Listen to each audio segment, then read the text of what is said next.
Meche todo mitole mikudo tatagbe azene godo nukwasuome mimei agbokwegbe tole mina tunkumlo jiro ena chidon mi do jiro mi kun soro bo wuli na sumiton alo bo wuli na simiton o e ka lo jiro ni asiten pombo khonde wani e wa asiten pombo miton gbadanzin o ena zumo wan yon lebo jijan wa be maka odo asu alo fe ma do asia antuno jiro media na pele pa bo mina je nukoji yaya alo me ku epoku nkonton yaya kun mina moloji wan yon na je techi jiro mitetin bo kan do jiro akwesi apakoyo ani tunkumlo jiro taragbe na tinwe bonde bude aja biblogbe ko akweku ara pe blan blu mo koton da wa jijeme bona do ni loje azosin apakoyo ani chitedo wedewu bo tun loje gan ko lo meji on taragbe tinu ra zo to ikon we kwi akana zanwe we kwi we go mimei agbozuka meton bo ma do asu alubo ma do asia minado mi kumlo jiro minado akon pipan do mideu minado jire do mideu do mina tun loje wan isi apakoyo taragbe na tinu mi we me odo asu alo we me odo asio minado ndo planet yo Jupiter planet mo koton ena go alon mi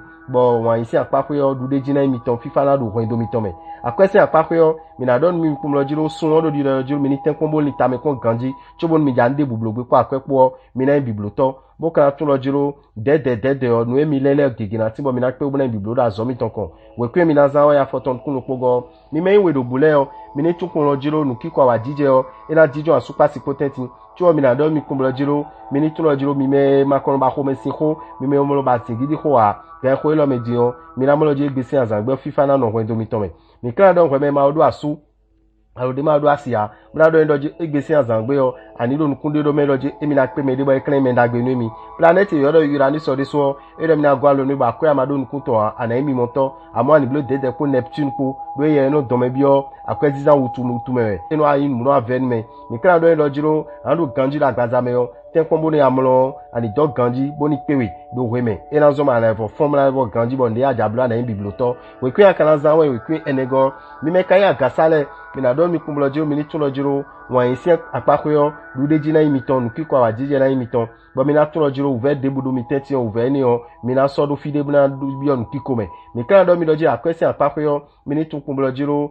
tadagbe na tin mi do egbesi azangbe do dandame cho mi kan bo do nu we mi kan se odo jiro ani tun kumlo jiro azoto esi apakoyo nu gege na ti mo na nu jonu ba na do nu jonu ba na wa be no na zo ba zo na do nu kon yi be kale do jiro ni azo na le bo do nu kon yi hu mo me kuro kron nu ida azo si aliji ba zo to do nu kon yi yo we ni ma e ko su kro wo ko iro me mo koton o we kin akana za we kin we ne go mi me kini le o mi na tun kumlo jiro taragbe na tinu mi bonu ele mi de o mi na pe bula bibloto ero dandame cho mi kra bodo mi kumlo jiro mi me ma odo asu alu mi ma odo asia mi ni tun kumlo jiro wan isi apakoyo e kun so lini meni mi chuo mi na mo me na mi ton o asu pa si potenti o fifa nu kiko awa jijo na tin mi planet kayo Jupiter o planet mokoton ena gwa lo mi do akwezizansi apakwe loko mi ton le mi kan tun kumlo jiro nu mi na soro te la zo mi ton si apakwe azo dio trolo alo azunde dio la zo me o mi na jenu gudo azo ku mi na lebo dio wa lo mi ton eno na zo mo dude jina mi ton la zo mi ton kon we kwe mi kan za mo taragbe na tin mi o kun loko go mi me kayin eyan da lo jile o mi na do mi kumlo jiro mi na tun kumlo jiro mi me ma odo asu alu mi me ma odo asia mi na lebo kulo khesi ni odie asu en kan da dimo bo titona glomia asi en da dimo de no ton gbonda yo ma so si ton gbo mo e do mi ni jo ni odo bo ni mi de kon bo tun lojo gamero yi do mi ye bo kan do we me viejo bla do ni lo jiro ani tun kumlo jiro taragbe na tin ro akwesi apape bo nu gege na tin bo ala pe bla blu nu odi le alengbon mi kan bo do ni la me na no gan si apape de so an do ganjiro agbazame amo nu chiko loko na no wa cho mi kan do ni azoto esi apakoyo nu dagbe na tin ro egbe bo nu ko ina tin azoto ikon we kwi anaza we kwi tatongo mi me kayin nu dagale mi na do mi kumlo jiro mi ni tun lo jiro dandame yo fifa nu kiko awa jije yo ina tin asupa si potenti we me maka odo asu alo we me ma odo asia planet yo do Venus so planet mo koton ena gwa lo nu ibo ana tun lo jiro me le ade me ji alo ku drodo me mo koton ja kana pipe to pe be na ndagbe nu mi kan do eno ani blo dede ro akwezizansi apakwe akweberu nu bi kwime o eyan pepe amo eni ba do na we chu be akwede mi cho mi kan ebo do eno ju na me na no gan isi apakwe yo anu ganju la gbaza mi azoto isi apakwe yo ani tun lo ja ani blo dede do nu gege na timo no na do emi na hu gan we chu ana do emi na do tame aniyan afọdero egbe bazoto ikon we kwi anaza we kwi wa tongo mi me kai ho click le o mi na do mi kumlo jiro nde bude na zon bo uve na bio mi teti nde mu na zon bo tagba na bio mi de kwa su mi ton potenti ara si mi ton potenti o mi kula lo nu mo koton de budo egbe o we me maka odo asu alo ko me ma do asi abo tuno ji wan isi apako yo FIFA 19 we do fine we me kaja be akwedo aikungba kikome e o ko gbigba me ndebuku de ko yan aikungba si apako yo ero egbesi azangbe yin azandagbe mebo abe akwede me akana dule ton bo e bodo nu ilojiro we me scorpion yo planète yo le mercure planète mon coton e do loje egbesi azangbe yo nu si so pe we akwezizan pe we nle bifie na lisin akwezizan gbo akuna lo na blue mon coton de budo igbe o azoto esi apako de so nu ko ina tin we kun akana zan we kun we nego mi me kai gada tole o minado mi kumolojiro minitulojiro minado kanji do wan isi apape FIFA 19 mi me bifui do mi me ma do ya lu mi me ko do ya minale bo tun kumolojiro gbeji ni nono asumeton ero dandamenu mi me isagitele sa ite kana tun kumolojiro planète yoro Pluton planète mon coton ero de loje mi ni blo dede nu da ko kiko akwebero nu da ko me san malita me pon mi ni wa do ta mon coton me o mi kana tun kumoloji mi do la lebo tun lojiro ndebude mi ya si sogbe do la mena lo gan si apapo yo mi ni blo dede bo tun lojiro nu pipen si so do igbe yo ekunyonu mi debu o tí mi kana tun kumolojiro ni azomi ton si apapo yo ndebu ye mi ya biblogbe yo uvenatinu mi pepepe amodu de jina mi ton be ni obi kina ezon ina so mi do aditi we kwi mi na zan we kwi afoton kun lopogo we me kan ye we zogbano